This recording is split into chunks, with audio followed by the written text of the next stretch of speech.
Hey there, folks. Welcome to Spectrum Pulse. We talk about music, movies, art, and culture. And today we're finally going to be talking about the newest album from SZA, SOS. You know, I can imagine it feels obvious to start the conversation with where the hell has this been? Because that's been the discourse around new music from SZA for at least the past couple of years. But I'd also argue that it's more complicated than it might seem on the surface, as the more I thought about this, the more I think there's no easy answer, there's no single culprit. Now granted, some of this conversation goes all the way back to Control, which even coming from a label with TDE's pedigree and a sizable groundswell of real support, especially in R&B, I mean that album seemed to catch a lot of folks off guard, especially with how much longevity in the culture that it had. Now that album's critical acclaim and excellent sales run, combined with a plethora of crossover features in 2017 and 2018, they turned SZA into a household name.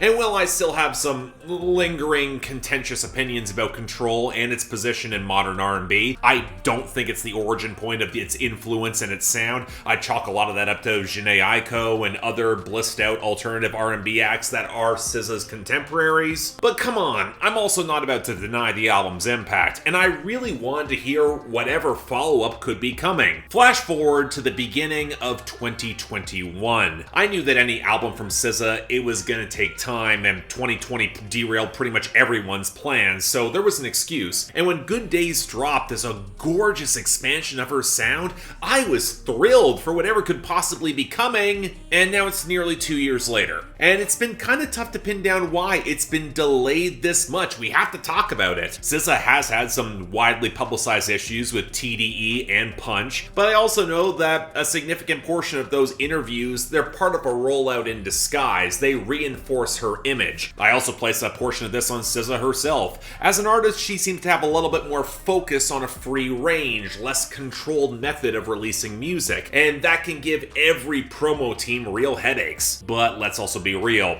Who probably bears the most blame here is RCA, the major label cosign who has a notorious reputation for fumbling acts who are not priorities on their roster, or even the ones who are and have tangible traction that they do not seem organized enough to handle properly. Yeah, an artist might be able to get a single working, but a timely follow-through rarely ever materializes, especially around R&B and hip-hop, with the most glaring examples in recent years being Brockhampton and Normani, who really deserve better runs than they actually got. Hell, it got so bad that until this album actually landed on DSPs, I wouldn't believe it because RCA screws up that often. And in my opinion, with SZA, it's pretty much inexcusable. You have someone with tangible, well-connected star power, a lot of critical acclaim, a diehard fan base that will shell out money to buy albums, and even multiple charting singles. How do you fuck that up? But alright,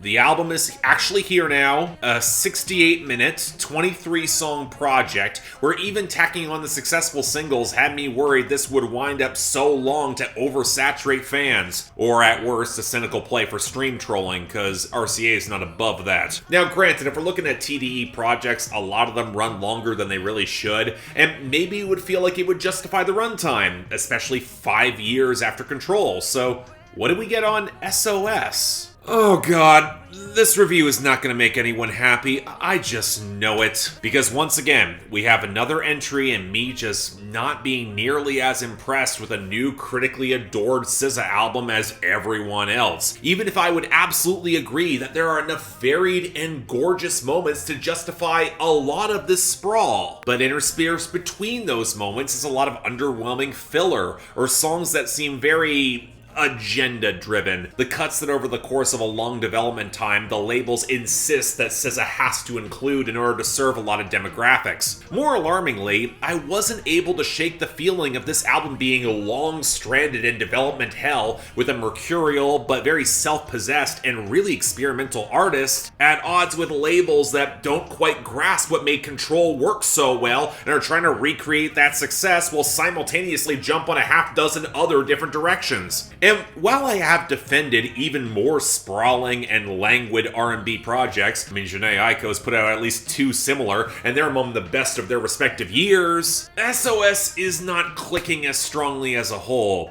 Even if moments are truly forward-thinking or brilliant, there are parts of this that I really genuinely like. And I think we have to start this conversation with the structure. It's the main issue. Because there are some passing attempts at a somewhat self-contained theme here. The heartbreak and grief that SZA's trying to untangle through the ups and downs of her mostly faded or failed relationships. A plea for help that half the time she doesn't even seem to want to make, even if she might desperately need it. And yeah, it's messy. It's spanning grief and capricious anger and fear and isolation and all the reconnections that don't even seem to make that much sense at the time but feel emotionally true, along with some desperate therapeutic attempts to plumb deeper into the roots of all of this, even if there's not much success. There's passing concern about looking good, juxtaposed with a lot of this of how it's just not a good look. And you know, when SZA can sprawl into a lot of that messy, very adult melodrama, especially when she knows that it's not working for a lot of very adult and complicated reasons that are morally ambiguous, allowing for the textured expanses of the music to wind through her multitudes in her process, the album becomes a potent listen. But that only works as an excuse for questionable structure, worse pacing, and some truly wonky sequencing for so long, especially when many of these songs feel a bit more abbreviated, more written to capture a snippet that might go viral rather than delve a little bit deeper, or at worst they feel a little bit redundant. SZA apparently wrote hundreds of songs to call this down to 23 for this album, and I actually believe that, if only because you can tell this was assembled piecemeal rather than with a sharper focus for any sort of thematic cohesion, or any consistent focus on some lyrical detail. I mean, that's probably a label call as well as including the older singles, because let's be real, they care more about individual cuts working, and the rest functioning as more of a pick and mix streaming playlist that the diehard fans will preemptively justify any weird sequencing, and in private just pick their favorites for their own playlists. But you know what? As a critic who likes albums that do feel a bit more self-contained, or at the very least have some stronger underlying themes or care a little bit about album sequencing, I mean, forget the comparisons I could make to FKA Twigs' excellent Capra songs this year, or any Jhené Aiko album. I mean, it was one of the greatest strengths on Control, which was also an album that could kind of meander at points, but SOS is so frustrating. Despite being predominantly mid-tempo, the pacing's really wonky. A lot of songs feel abbreviated or cut off. And while I like the stylistic expansions and overall improvement on the production quality, especially in the percussion, there are some swerves I think could be better executed. The mid-section of the album, prime example, mostly because it features some of SZA's best songs, but they're sequenced in a way that doesn't really flatter them. Gone Girl is cinematic, with the swells of backing vocals, the emotive drama being torn in a relationship that works really only on the surface, especially with the implied context of that movie. Then there's the key change. It's a fantastic song. And then you follow it with a chipmunk-backed 90-second kiss-off moment. It's got some cute lines, some good rapping, shows that SZA can rap better than you would expect, but it's a real swerve. And then it follows into the ethereal Phoebe Bridgers collab, Ghost in the Machine, which serves as a very contemptuous vent session against the music industry, who dumps on all the overexposure and paparazzi and publicity, and then commodifies the humanity at the core of a lot of their art. A messy humanity that, in referencing the yogi Sadhguru, it's on a different continuum to morality, and that can kind of feel at cross purposes at times. Very Nietzsche as well, as a matter of fact. And it does a lot to highlight why a moralistic framing doesn't really work for SZA's material, both past and present. That's a really cool revelation. So naturally, the follow-up is the 90s, 2000s pop rock of F2F, which many have called a highlight, and SZA's a decent enough performer to sell it, especially the disaffected fucking to get over a bad breakup. But the guitars just sound crushed. It's not as tuneful as the cymbals and the distorted whistle have more presence. Gotta be honest, it's not that good. More importantly, despite revealing some very interesting philosophical underpinnings behind the emotional drama on Ghost in the Machine, and the fact that irregardless of framing of morality, SZA doesn't seem all that happy, and then the album just tears away from that introspection almost immediately. Yeah, that's realistically human, absolutely, but also frustrating as hell as a listener, and it doesn't help this album build to a climax or any real sense of flow. And what's more exasperating, beyond the fact that the liquid guitars and the keys and the more organic percussion, they tend to lend themselves to a good flow from track to track, is that there are so many moments that I find utterly gorgeous or fascinating, and that competent sequencing could have them actually build to so much more. The first song I really love on this album is Low, a Travis Scott assisted vindictive trap song with some great organ fleshing out the melody, and it serves as a nice contrast to the dejected love of the collab later, Open Arms, where none of this relationship seems all that healthy,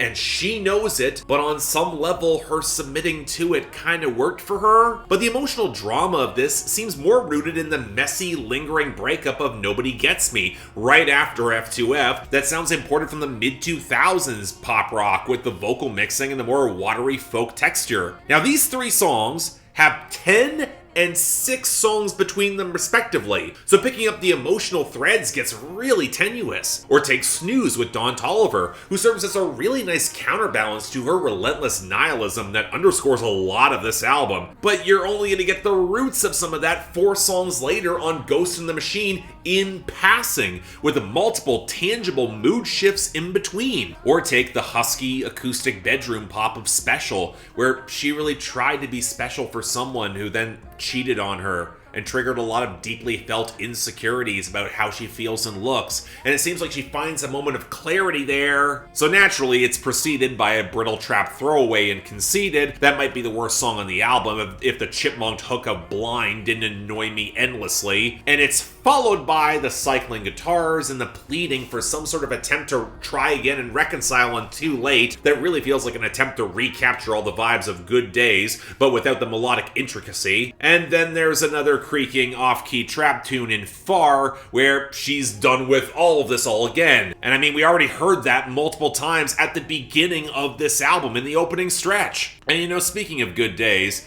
it pretty much had to be here. It's one of the best songs she's ever made, and as a single, it's done amazingly well, and honestly, it could work as a solid thematic conclusion, finding that bliss, that peace. And then we get Forgiveless as the closer, with a few tangible samples of the late Old Dirty Bastard, and SZA then asserting that while she's forgiven, she won't forget, and she's still a bad bitch, and she remains ruthless. And even though it feels authentic to the album and a lot of what she says, it feels like a real downer ending, almost a regression, evidence of all the jarring tonal clashes all over this damn thing. But look, there's a thematic core to this album that I really like. SZA's been through what sounds like a really hellish couple of years, especially in terms of her relationships. She's openly questioned what all of it really means through a lot of tension with her labels. She's angry, she's heartbroken, she's trying to have power but reclaim some clarity on wherever the hell she's gonna go from here, having lost so much, especially as a lot of the nihilistic posturing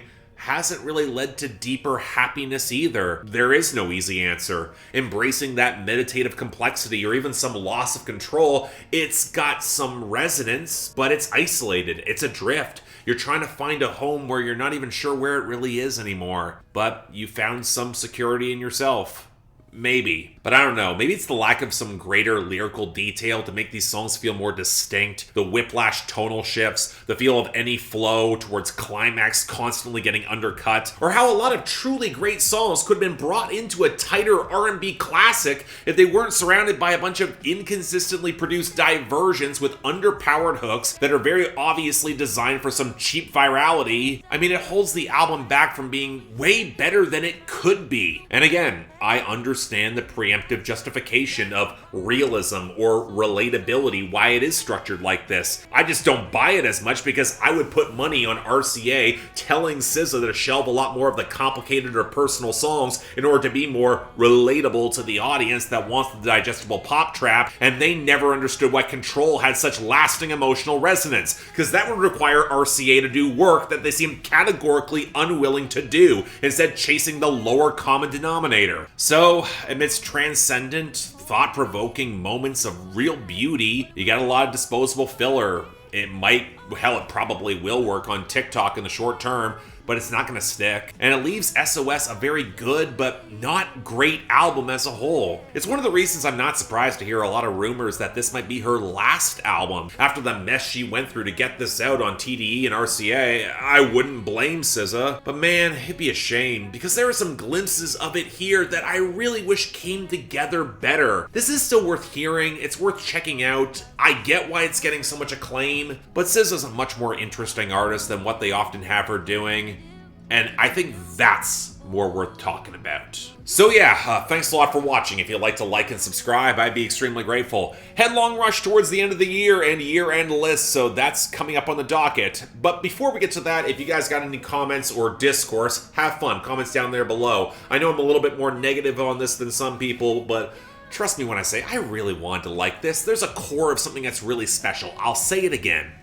Beyond that, though, anything else I might be able to do to improve my presentation, I'm all ears. If you guys want to get involved in supporting this channel, maybe getting involved in my Discord server, beyond just my merch down there below, or help in the new year getting albums onto my schedule, link to my Patreon is right over there. Don't feel obligated, tough times, I understand, but the option's available. Till then, I'm Mark, you're watching Spectrum Pulse, and I'll see you next time.